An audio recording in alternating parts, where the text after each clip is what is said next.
Interpersonal relationships and family systems theory.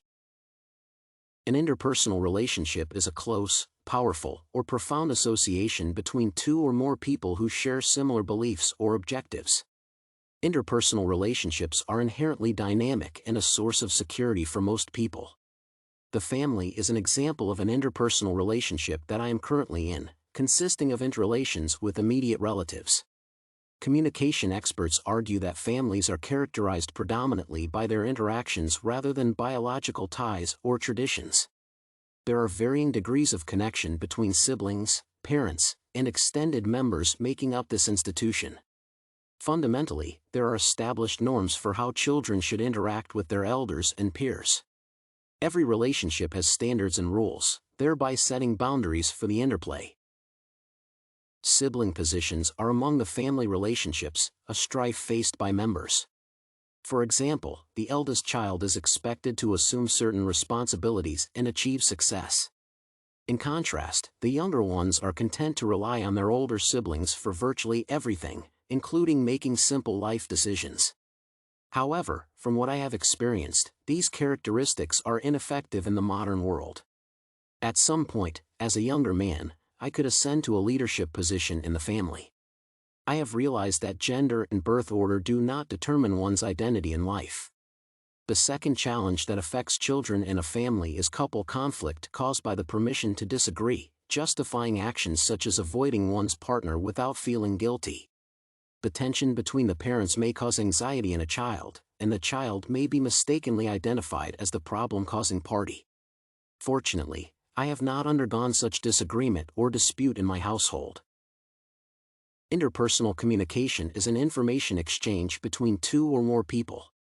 Most social researchers suggest that communication is the primary means of forming connections and helping shape who we are.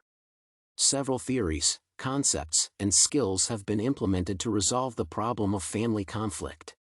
Based on these ideologies, members are encouraged to discuss their feelings about various interplays. Generally, each individual is encouraged to listen to one another by keeping track of the other member's reactions.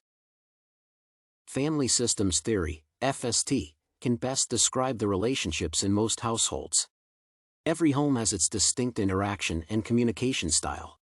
According to Adler et al., regardless of these distinctions, all families are systems or groupings whose members create a single group. Families, like all systems, have a set of traits that influence how members engage. As a result, the FST makes accurate hypotheses about persons who are linked. Additionally, it anticipates and describes how individuals engage within a family structure and how the relationships vary from other external encounters. When members get together, they find new ways to express themselves. In particular, my sister was shy as a teenager, but now that she is married, she is confident and gregarious. Finally, the nuclear family is a component of broader subsystems that include extended relatives like in-laws, uncles, grandparents, and cousins. Many family therapy approaches are found on the FST to handle conflicts. Furthermore, they employ a variety of methodologies, tactics, and treatments to manage relationships. One of the concepts in family relationships is conversational orientation, CO. CO is the extent to which families prefer an open environment of debate on various issues. Households with a high CO converse openly, regularly, and spontaneously, with few restrictions on topic or time spent chatting. Essentially, those who value communication enjoy sharing stories and deepening their bonds. I usually easily discuss controversial subjects such as religion or politics with my family. For instance, during the current Ukraine-Russia war, we had differing views on whether the Ukrainian sky should be declared a no-fly zone. When debating on something, my siblings frequently solicit my viewpoint. In fact, I can tell them anything without fear of being assessed adversely. However, disagreements often develop when contentious topics are addressed. In contrast, individuals with a low CO rarely engage or express feelings with one another.